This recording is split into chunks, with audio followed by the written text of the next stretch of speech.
Halo semuanya, hari ini aku akan ngomongin soal Muhammad Yamin. Nah, pasti nama beliau udah gak asing di telinga kita, apalagi bagi kalian yang masih sekolah. Tapi kalian tahu nggak, apa aja peran beliau yang sangat mempengaruhi sejarah Indonesia sampai dinobatkan menjadi pahlawan nasional? Sini, aku ceritain. Jadi, Profesor Mr. Muhammad Yamin SH lahir pada tanggal 24 Agustus 1903 di Talawi, Sawah Lunto, Sumatera Barat. Beliau adalah seorang pahlawan nasional, sastrawan, sejarawan, politikus, budayawan, dan aktivis hukum terkenal di Indonesia yang sangat dihormati. Beliau juga merupakan salah satu perintis puisi modern Indonesia dan pelopor Sumpah Pemuda sekaligus pencipta imaji keindahan Indonesia yang mempengaruhi sejarah persatuan Indonesia. Muhammad Yamin merupakan putra dari pasangan Usman Baginda Khatib dan Siti Saadah yang masing-masing berasal dari Suwah Lunto dan Padang Panjang. Muhammad Yamin sendiri menikah dengan Raden Ajeng Siti Sundari, putri seorang bangsawan dari Kadilanggu, Demak, Jawa Tengah pada tahun 1937. Mereka dikaruniai satu orang putra. Tentu saja setelah mendengar garis besar daripada apa yang sudah Muhammad Yamin lakukan, beliau pasti menempuh dan mendapatkan pendidikan yang lengkap. Ia menerima pendidikan dasarnya di Hollands Inland School, Palembang, kemudian melanjutkan pendidikannya ke Algemeen Middelbaar Jakarta. Di sana, ia mulai mempelajari sejarah purbakala dan berbagai bahasa, seperti Yunani, Latin, dan K. Namun, setelah tamat, keinginannya untuk melanjutkan pendidikannya ke Leiden, Belanda harus diurunkan, karena ayahnya meninggal dunia. Ia kemudian menjalani kuliah di Rechthoek School te Batavia, yaitu sebuah sekolah tinggi hukum di Jakarta, yang kelak nantinya kita semua tahu sebagai Fakultas Hukum Universitas Indonesia, dan berhasil memperoleh gelar Master in the Rechten atau Sarjana Hukum pada tahun 1932. Muhammad Yamin berperan penting dalam bidang politik dan bidang sastra. Karir politik Muhammad Yamin dimulai ketika ia masih menjadi seorang mahasiswa di Jakarta. Ketika itu, ia bergabung dalam organisasi yang disebut Jong Sumatran Bond dan menjadi ketua pada tahun 1926 hingga tahun 1928. Tokoh pemuda yang pertama kali menyampaikan gagasan tentang penggunaan bahasa Melayu sebagai bahasa Indonesia ialah Muhammad Yamin. Sejak aktif memimpin organisasi ini, ia kerap mengemukakan gagasan tentang persatuan Indonesia. Pada Kongres Pemuda pertama yang dilaksanakan pada tanggal 30 April hingga 2 Mei 1926, Muhammad Yamin menyampaikan pidatonya yang berjudul Kemungkinan Bahasa-Bahasa dan Kesusastraan di Masa Mendatang. Isi dari pidato tersebut adalah Muhammad Yamin menggagas agar bahasa Melayu dijadikan sebagai bahasa persatuan. Muhammad Yamin sangat yakin bahwa suatu saat bahasa Melayu akan menjadi bahasa pergaulan dan bahasa persatuan yang digunakan oleh rakyat Indonesia. Beliau juga menyusun Ikrar Sumpah Pemuda yang dibacakan pada Kongres Pemuda kedua yang digelar di Jakarta pada tanggal 28 Oktober 1928. Saat itu, terdapat sejumlah organisasi pemuda yang masih bersifat kedaerahan di mana mereka mengutamakan kepentingan sukunya masing-masing. Salah satu organisasinya yaitu Jong Sumatran Bond. Seiring berjalannya waktu, para kelompok pemuda pun mulai menyadari untuk menyatukan perjuangan demi kepentingan bangsa, mereka tidak lagi mengutamakan kepentingannya sendiri. Akan tetapi, upaya peluburan organisasi pemuda ini ditolak oleh Muhammad Yamin karena lebih memilih untuk membentuk federasi dari setiap perkumpulan yang ada. Karena perkumpulan dari setiap daerah diyakini lebih bisa bergerak leluasa tanpa adanya aturan yang membatasi hal tersebut. Sampai Kongres Pemuda II digelar, Muhammad Yamin masih belum bisa menerima dilakukannya fusi. Tapi Muhammad Yamin juga tidak ingin Kongres Pemuda kedua ini berakhir tanpa hasil apa-apa.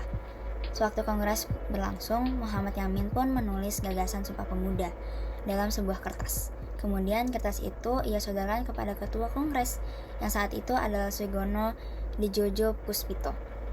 Dalam ikrar tersebut, ia menetapkan bahasa Indonesia adalah berasal dari bahasa Melayu sebagai bahasa nasional Indonesia.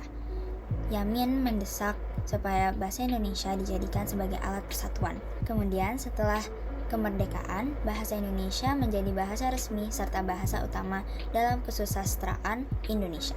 Hingga saat ini, setiap tanggal 28 Oktober akan diperingati sebagai Hari Sumpah Pemuda. Tahun 1923, Muhammad Yamin kan memperoleh gelar sarjana hukumnya. Saat itulah, ia kemudian bekerja dalam bidang hukum di Jakarta hingga tahun 1942. Pada tahun yang sama, beliau tercatat sebagai anggota Partindo. Setelah Partindo bubar, ia bersama Adnan Kapougani Willy Po dan Amir Syarifuddin mendirikan Gerakan Rakyat Indonesia atau Gerindo.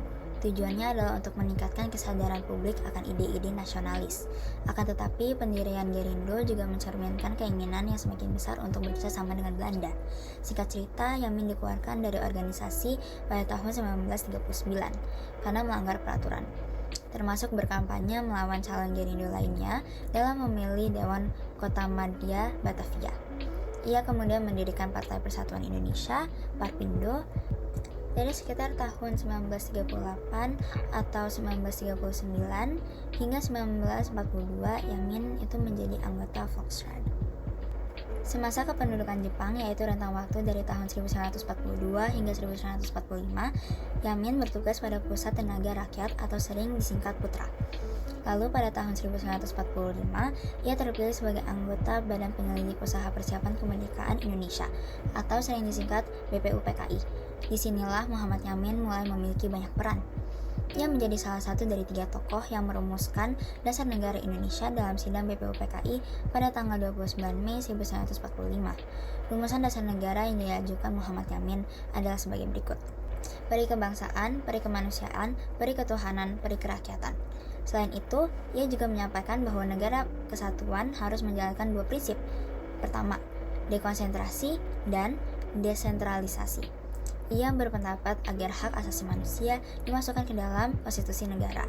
Ia juga mengusulkan agar wilayah Indonesia pasca kemerdekaan mencakup daerah-daerah seperti Sarawak, Sabah, Semenanjung Malaya, Timor Portugis, serta semua wilayah Hindia Belanda. Pada saat itu, Soekarno yang juga menjadi anggota dalam BPUPKI ikut mendukung ide dari Muhammad Yamin tersebut. Setelah kemerdekaan, Soekarno pun menjadi Presiden Indonesia yang pertama, dan Muhammad Yamin juga dilantik untuk menduduki jabatan-jabatan yang penting dalam pemerintahannya. Muhammad Yamin kemudian mengeklaim bahwa pada tanggal 29 Mei 1945 ia menyampaikan sebuah pidato tentang dasar filosofi dan politik tertentu untuk negara baru yang diusulkan dan menyebutnya 5 prinsip bangsa, yang kemudian dikenal sebagai Pancasila, dan kemudian dimasukkan dalam pembukaan Undang-Undang Dasar UUD 1945. Ini adalah 2 hari sebelum pidato Soekarno menguraikan Pancasila pada tanggal 1 Juni. Muhammad Yamin juga menjadi bagian dari anggota Panitia 9 yang bertugas merancang Undang-Undang Dasar. Panitia ini menghasilkan pembukaan yang memuat intisari pidato Soekarno 1 Juni. Muhammad Yamin yang banyak bekerja dalam menghasilkan rancangan ini menyebutnya Piagam Jakarta.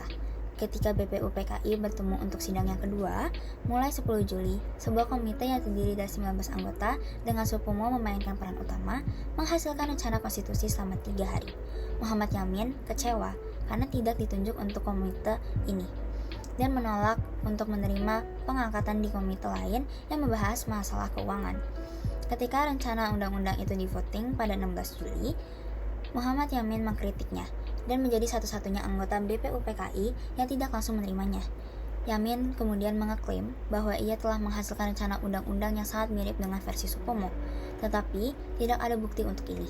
Dan Hatta secara khusus membantah bahwa Yamin telah menyerahkan suatu dokumen semacam itu kepada BPUPKI. Setelah Soekarno memproklamasikan kemerdekaan Indonesia pada tanggal 17 Agustus, keesokan harinya PPKI, yaitu Panitia Persiapan Kemerdekaan Indonesia, bertemu dan menugaskan Komisi 7, di mana Muhammad Yamin ada di dalamnya untuk menghasilkan versi final UUD.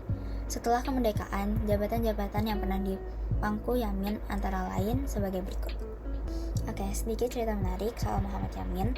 Pada saat ia menjabat sebagai Menteri Kehakiman, ia membebaskan tahanan politik yang dipenjara tanpa proses pengadilan sama sekali.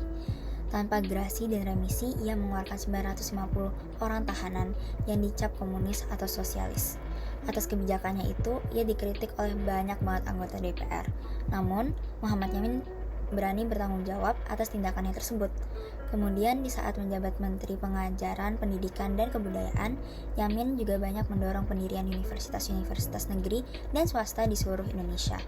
Contohnya, perguruan tinggi yang ia dirikan adalah Universitas Andalas di Padang, Sumatera Barat, dan Universitas Pendidikan Indonesia di Bandung, Jawa Barat. Tidak hanya dalam politik saja, Muhammad Yamin juga menjadi seorang sastrawan. Muhammad Yamin mulai karirnya sebagai seorang penulis pada dekade 1920-an semasa dunia sastra Indonesia mengalami perkembangan. Lalu, himpunan Yamin yang kedua, Tumpah Darahku, muncul pada tanggal 28 Oktober 1928. Karya ini sangat penting dari segi sejarah, karena pada waktu itu Yamin dan beberapa orang pejuang kebangsaan memutuskan untuk menghormati satu tanah air, satu bangsa, dan satu bahasa Indonesia yang tunggal. Muhammad Yamin pun meninggal pada tanggal 17 Oktober 1962 di Jakarta dan dimakamkan di Desa Talawi, Kabupaten Sawalunto, Sumatera Barat. Sebagai pencetus ide-ide penting, Muhammad Yamin mendominasi sejarah politik dan budaya Indonesia modern saat ini. Ide-idenya berkontribusi pada kebangkitan politik dan gelora kebanggaan nasional di Indonesia. Pada tahun 1973, beliau pun ditetapkan sebagai pahlawan nasional Indonesia. Dari sini kita bisa melihat bahwa Muhammad Yamin ini adalah seorang yang senang dan semangat untuk mencari ilmu. Meskipun belajar dari negara asing, Muhammad Yamin tidak menerima mentah-mentah apa yang diajarkan. Beliau masih memiliki rasa nasionalisme yang kuat dan mementingkan bangsa Indonesia.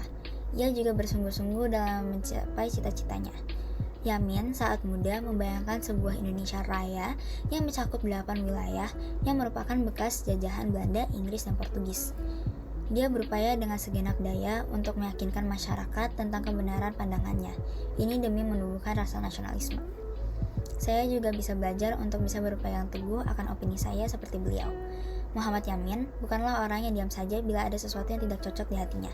Seperti saat ia beberapa kali ditegur oleh ketua sidang dalam sidang BPU PKI. Ketua sidang memintanya untuk mematuhi ketentuan rapat agar Yamin takluk. Tetapi Muhammad Yamin menjawab bahwa dia memang takluk, tapi tidak tunduk. Sikap seperti ini yang kelihatannya menyebabkan beberapa tokoh agak jengkel kepada Yamin. Tetapi menurut saya, memiliki pendirian yang kuat dan mau memperjuangkan opini kita sendiri adalah hal yang penting. Sekian cerita saya mengenai peran Muhammad Yamin dalam sejarah Indonesia. Terima kasih sudah mendengarkan.